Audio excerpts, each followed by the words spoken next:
breaking news that, for whatever reason, is being downplayed or ignored by other media outlets, but we think you ought to know about it. 5 simple words describe it. There was no Russian collusion. There's no evidence whatsoever that the Trump campaign conspired in any way with the government of Vladimir Putin during the last presidential election, period. That's apparently the conclusion of the bipartisan Senate Intelligence Committee. That committee spent 2 years investigating this question, of course, hundreds of interviews, reams of classified documents, untold millions in taxpayer dollars. No collusion at all. That is what we are hearing tonight they have found. Now, if you've been following this story at all, and of course you have been, you will not be surprised by this. No Russian collusion is a lot like moon landing actually happened, or abominable snowman was probably a long-haired mountain goat. You knew that already because you're not an idiot. But if so, compare your mental acuity to that of prominent political figures here in Washington. Next time you feel dumb, watch this tape. I think there's plenty of evidence of collusion or conspiracy in plain sight. Trump has the Kremlin clan surrounding him. There's more to be learned about it. I believe there's been collusion. It's starting to smell more and more like collusion. We saw cold, hard evidence of the Trump campaign, indeed the Trump family, eagerly intending to collude, possibly, with Russia. Smells like collusion. Plenty of evidence of collusion. Hard evidence of collusion. In the end, it was all fake. And they knew that. They knew it wasn't real. They were lying from the very first day. Only their remarkable aggression, their willingness to say literally anything, no matter how outrageous or slanderous or vile, kept the rest of us from catching on to what they were doing. If the chairman of the House Intelligence Committee is willing to call someone a traitor to this country, there's got to be some truth to it, right? Actually, no, there wasn't. It was always a hoax. Adam Schiff is an unscrupulous charlatan. That's the real lesson here.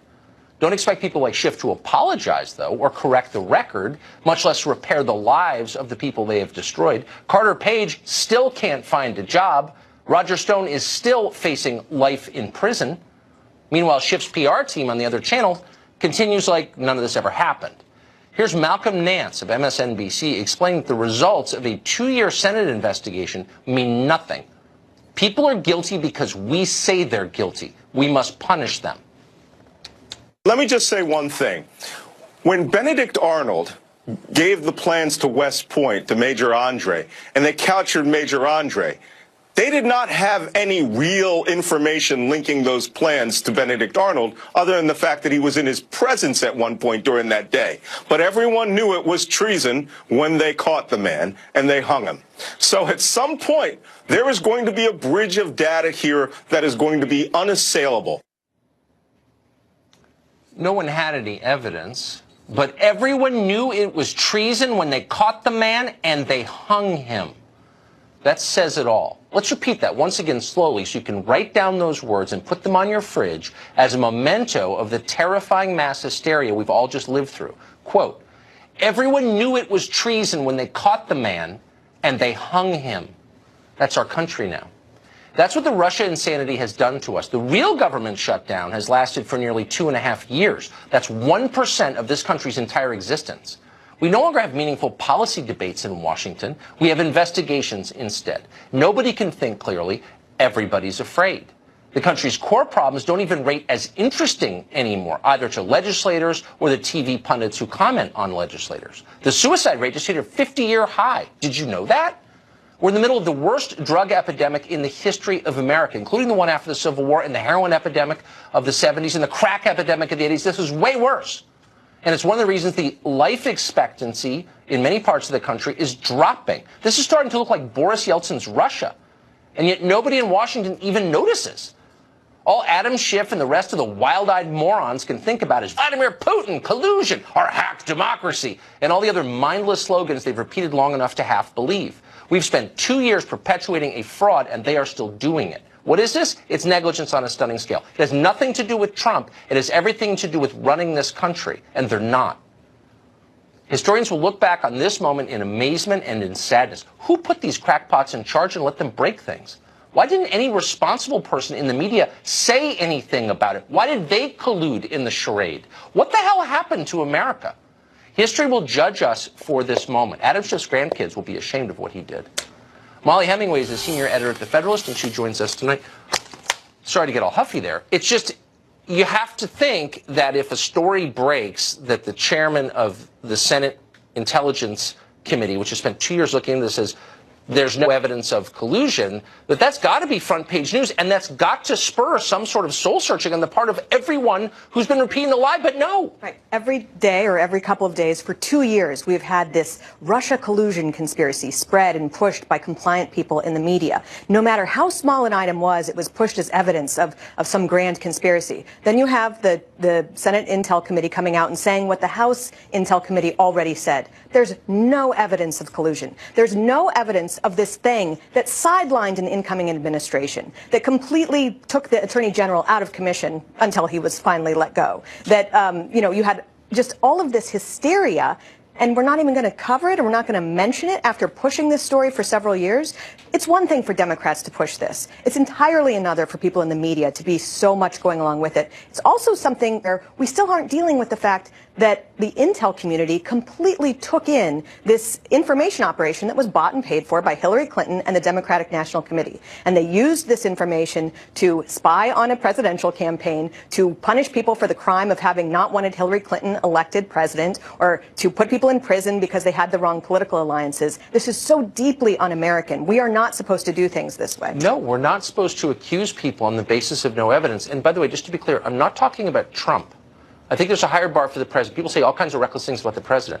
It's the weaker people who got crushed in this, people like Carter Page. I personally was called a Russian agent by the now chairman of the House Intelligence Committee because I asked a question he didn't like. My question is, because we knew pretty quickly that this was fraudulent, that there really wasn't any evidence at the basis of it, and that people had no interest in finding out the truth, why did so many Republicans play along? That's another thing. It is one thing, like I said, for Democrats to do something like this. What have Republicans been saying for the last couple of years other than, oh, we just have to wait and wait and wait and wait and wait while the business of government doesn't happen because of this investigation? Yeah, the one thing we can't do is fire Robert Mueller. Yes. Because actually, our constitutional system doesn't really acknowledge democracy. We can have someone who literally can't be fired in the middle of a democratic republic. How does that work? Republicans push that. Someone who's literally unaccountable, who nothing can be done to, who has all the powers of the CIA and all the powers of the FBI. And Republicans sat there and said, there's nothing we can do about this. So why would anyone vote for people like that? I mean, seriously. Right? So if you have one side that's perpetuating what is a transparent fraud and causing the wheels of government to grind to a halt, and things like a rising suicide rate to go unacknowledged because no one has the disk space left to think about anything but Russia, if you're playing along with that, why would Republican voters vote for you? Right. I think it's one of the sad things about the current moment that many people who are in positions of power, who are Republican, fear the media, or they fear their peer group more than they care about upholding rule of law, or they care about having a functioning republic. Their minds are not free. They spend all day trying to avoid being criticized by people who hate them for reasons that are not even related.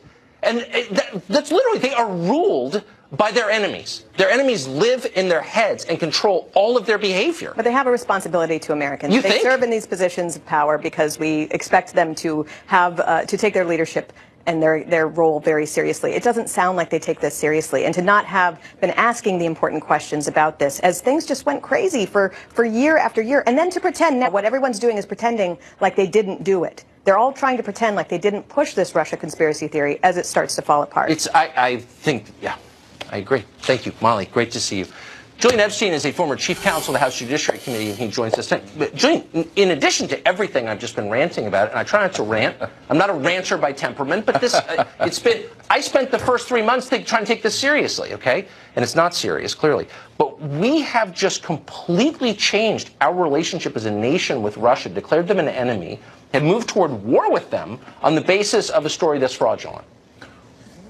I think that's overstating it, but I am sympathetic to the notion that the problem with our politics is that both sides and the media aligned with both sides tends to get out in front of the facts. Yeah.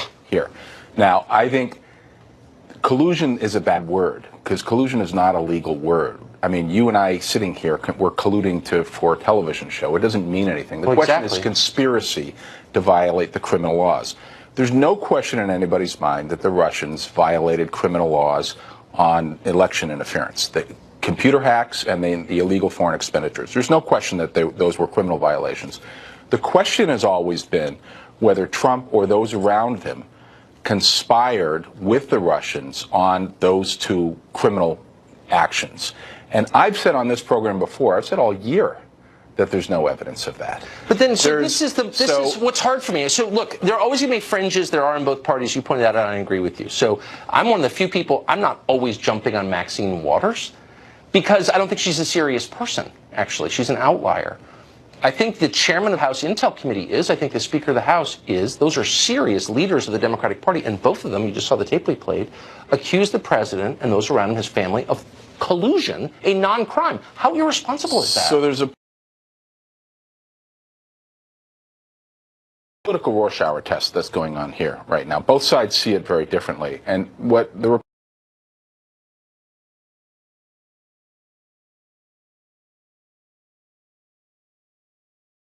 Republicans see, and I understand why they see it this way, is what I just said. There's no evidence that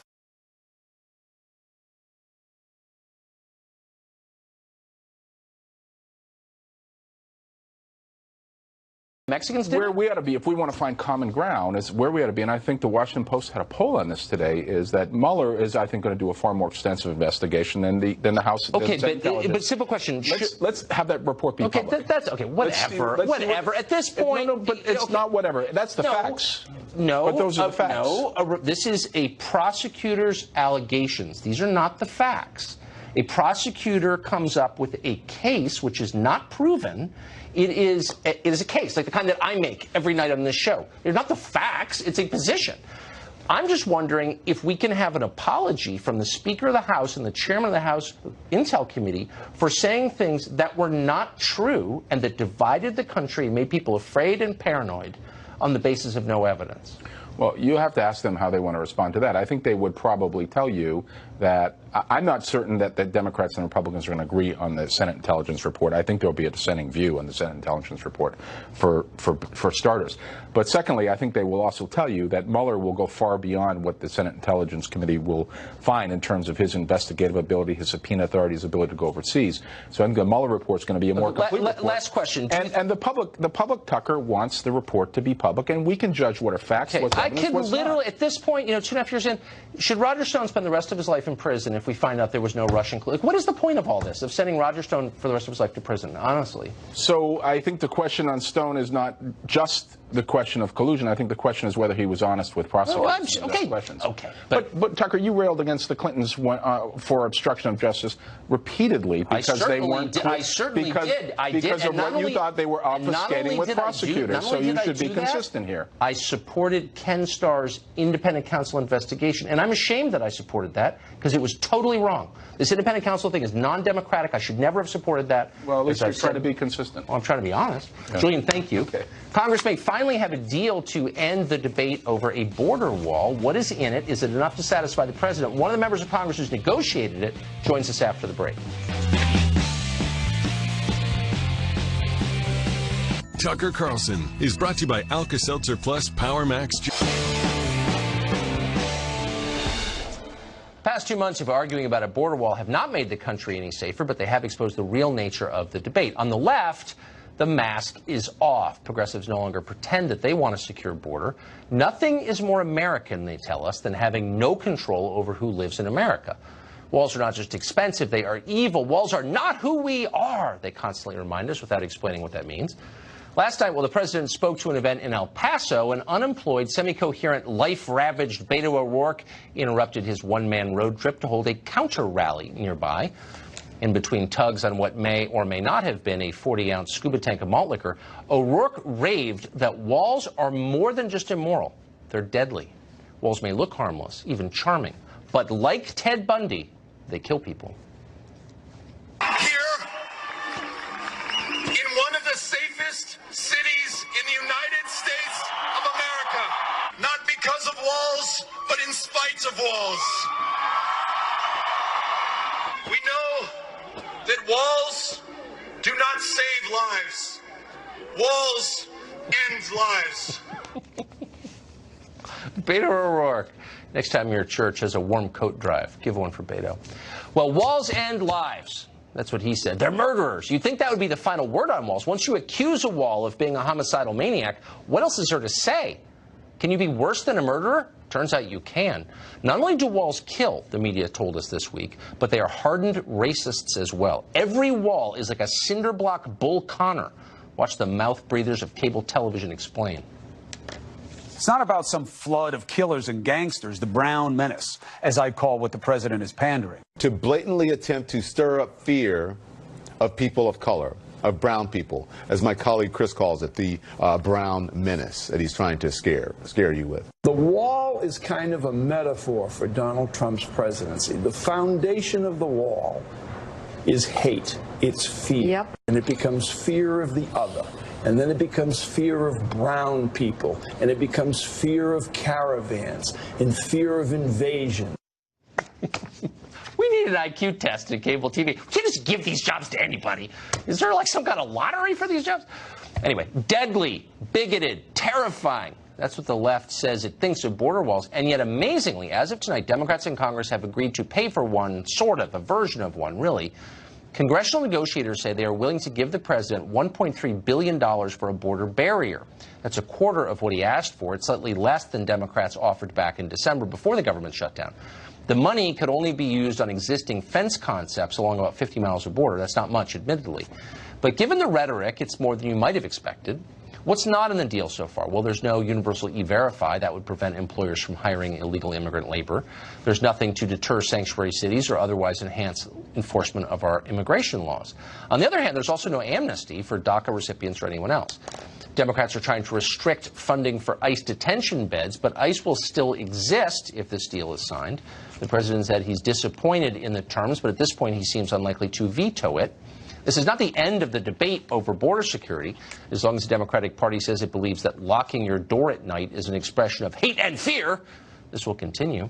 Congresswoman Kay Granger will likely be at the center of it. She's a Republican representing Fort Worth, Texas. She helped negotiate this deal. We're glad that she's here tonight to tell us what's in it. Congresswoman, thank you very much. Are you happy with how this turned out? I'm pleased. I wish we'd gotten more, but I'm glad. We're going to help the president build a wall. It's going to be a good wall, and we went to see that. I just got back from the border about an hour before his State of the Union, and I was so happy to see that he showed that wall and what's going to happen there. We were there for 3 days, went all the way from McAllen, Texas, you know where that was, El Paso, San Diego, California, to see what's happening and where it's safe and where it's not So safe. Democrats are saying this is not a wall, and it would only cover about 55 miles of a border that's thousands of miles long. Well, they're wrong. It is a wall. In fact, it was a wall. It was 20 years in the making because they tried different ways to make some sort of barrier, and most of them were poorly made, not enough funding, fell down, that sort of thing. But this wall we went right by what the border security needs. You can see through it so they can see, or are there 5 people over there or 500? Do they have guns or rocks or what's happening there? It can't be driven through. You can't cut through it. It's steel filled with concrete. It's a good wall, and it's going to go all those places that are so unsafe right now because people can come across so easily. If the president determines that this isn't enough funding for the wall that he envisions and promised during his campaign and elects to use a state of emergency in order to fund the rest of it, would you support that? I would. I would support. One of the reasons I went, I've been at the border many, many times. In 2014 and 2015, when the unaccompanied children come, John Boehner asked me to go and see what was happening and report and make suggestions of what we should do. I went back to see how much it had changed, and the president is right. It is a crisis. The number of people that are coming over, the conditions they're in, it's just, we have to take a very strong stand. So this wasn't as much money as we wanted, but it's a good down payment. There's a lot of wall already, and we'll add to that. Why wouldn't former Speaker Paul Ryan, since this was the core promise of the president's presidential campaign, have made this a priority during the 2 years Republicans held the House? I don't know. I can't answer for him. I can answer for me. And part of it is we had to understand that it was the crisis that it is and make it a priority. And so we started this process and passed 6 bills that help secure our country and our border. In what we're going through right now, to pass the bill that we've written, bipartisan, to keep our borders secure, we also have things that the defense can do, that energy and water can do. It covers. Why not? Many people note that you could reduce the inflow of people here illegally very quickly if you prevented employers from hiring them. So why not make E-Verify universal? Why not punish employers for undercutting American workers with foreign labor? Well, I guess part of it is some of the workers, they may have come here illegally, but they're good workers. When I came to Congress 20 years ago... So does that mean it's okay that they stay? No, but it says, why should you keep them? What we should really do, and we tried to do this 20 years ago, we said, if people want to come into our country and work, they wanted to say, how can you make it where we can come in legally and work, not move here, not have amnesty, but come here and work. We have jobs, we have that no one's filling, and we should have done that early on. It would have made a big difference, because then they make money, they take it back to their families, to the countries they come from. Congresswoman Kate Granger of Texas, thank you very much. Thank you. Democratic lawmakers are opposing deportation even for dangerous criminals. We have astonishing sound from a sitting Democratic senator. That's after the break.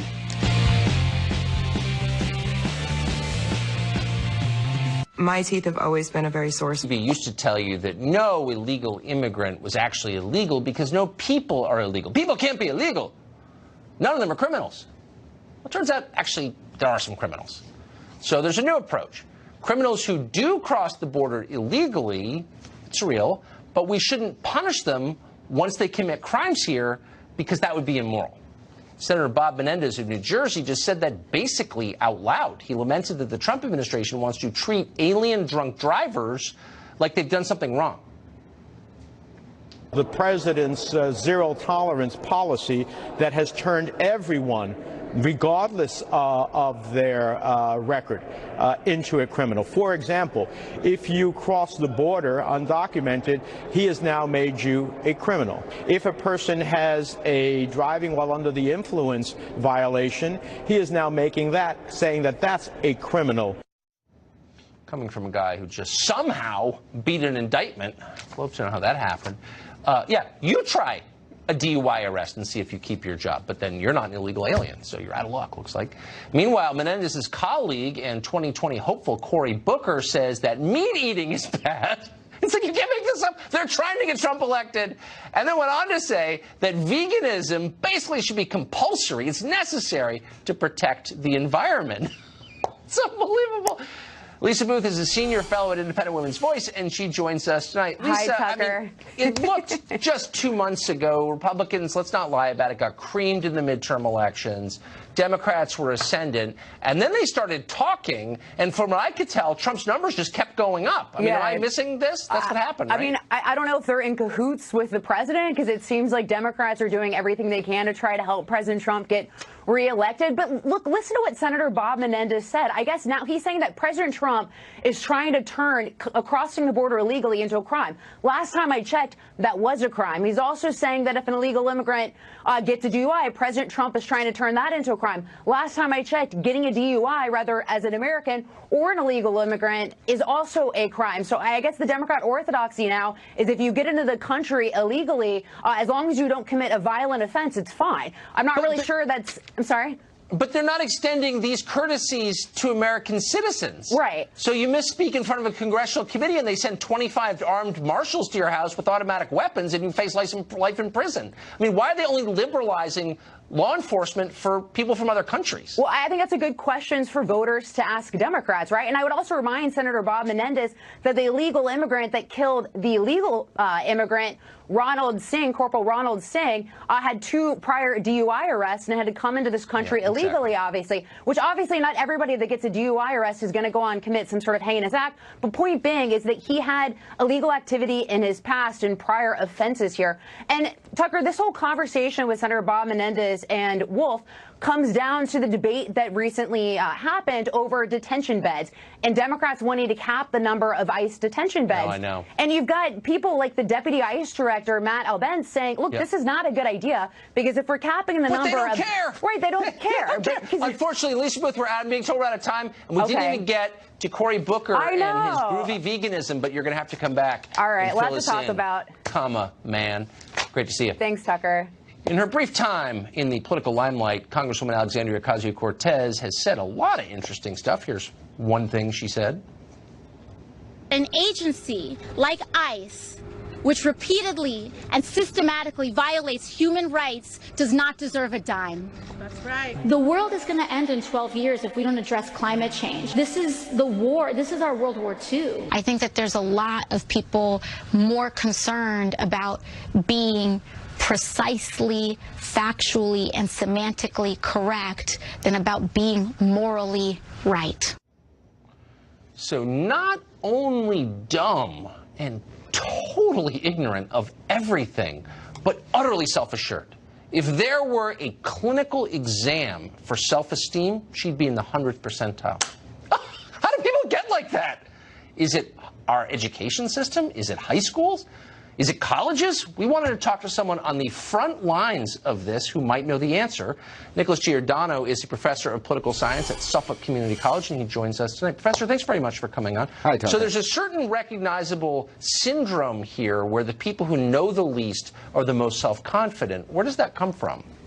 Well, it's the lack of critical thinking that exists. It's the superficial arguments they make that are completely unrealistic. If you look at the Green New Deal, it's incomprehensible, and when you're looking at it, she says the world's going to end in 12 years. So if we go with this plan and have to rebuild every building, it took us 13 years just to build the Freedom Tower, for instance. 6 years to build the Tappan Zee Bridge. Imagine having to do every single building in the United States up to new codes. It's just not going to work, and it's that they don't ask deep questions. The arguments are, it sounds good, people will support it because it's government giving us stuff, and so it's okay. But there are real consequences when you actually talk like this, because there are people that are going to take it seriously. You have a number of presidential candidates that have agreed with her plan. And when you're looking at the plan itself, you can't understand anything in it. It would lead to millions of people being underemployed or unemployed. Maybe they could learn code, who knows.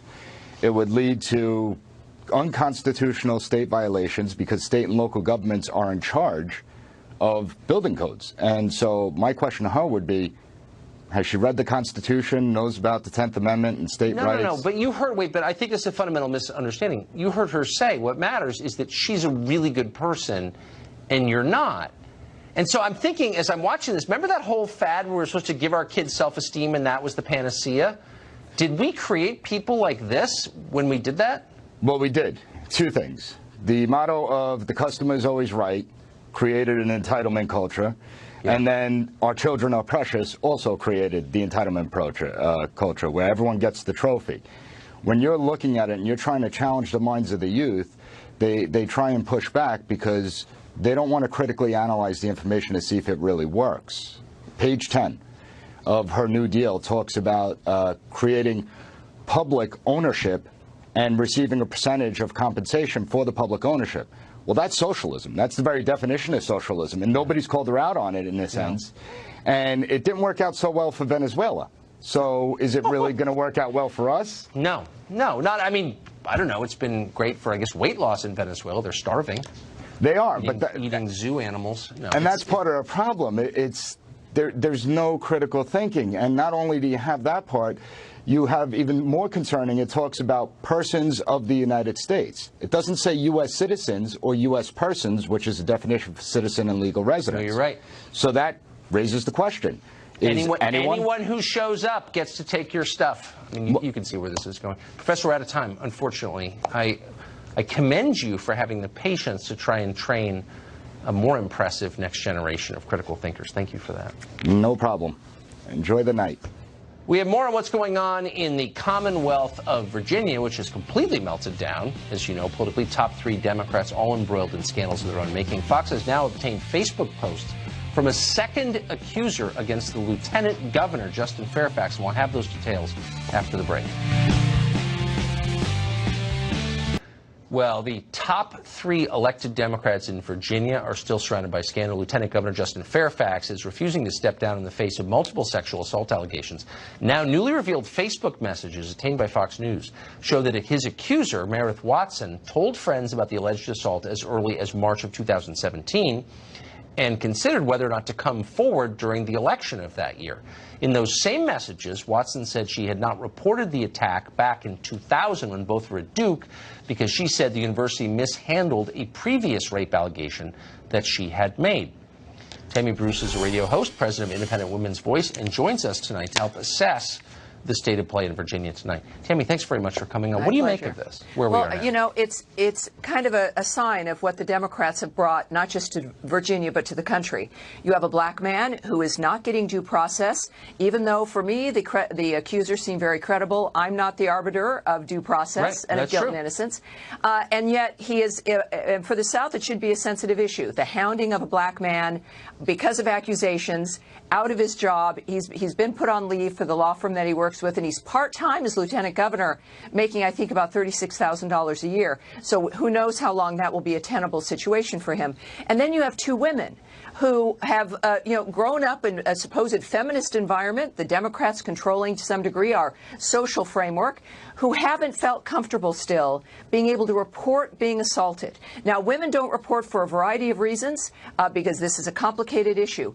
But now we see the end result of what happens when you have a system that doesn't necessarily take women seriously still, which is what we've always argued for, and then later on in life finding out, the impact of what happens when we don't confront these issues. This is the result of what Democrats have said they are the champions of and they are representatives of, and obviously no one is winning in this situation. No, that's for sure. So we've got a minute left. I'd just be interested, since you've seen a lot of stories like this and thought a lot about this subject, how do you think this specific story ends with Justin Fairfax? Well, I think the environment is so toxic. He also has had, I think, 4 staffers leave, 2 at his PAC, 2 in his office over this. I don't think it's going to be tenable. I hope that there is some investigation that one way or the other, we have some information here. But I think that Virginia's got a lot to answer for. By the way, the state today apologized for lynchings. They apologized for the lynchings that have occurred in their state since the Civil War. So I think as a nation we have a lot to have to contemplate, but the answer is not sacrificing people into a volcano simply because of accusations. And I want women to have an environment where they feel safe in reporting when these events do occur. I agree with that. That's a nonpartisan American point to make, and I'm glad I think we all agree. Thank you, Tucker. Tammy, thank you. Thanks. Really interesting story after the break. A feminist activist shut down by the left, of which presumably she's a part, for something called misgendering. In this case, misgendering a rapist. That woman will join us after the break to explain what this means and what it means for women in this country. Stay tuned.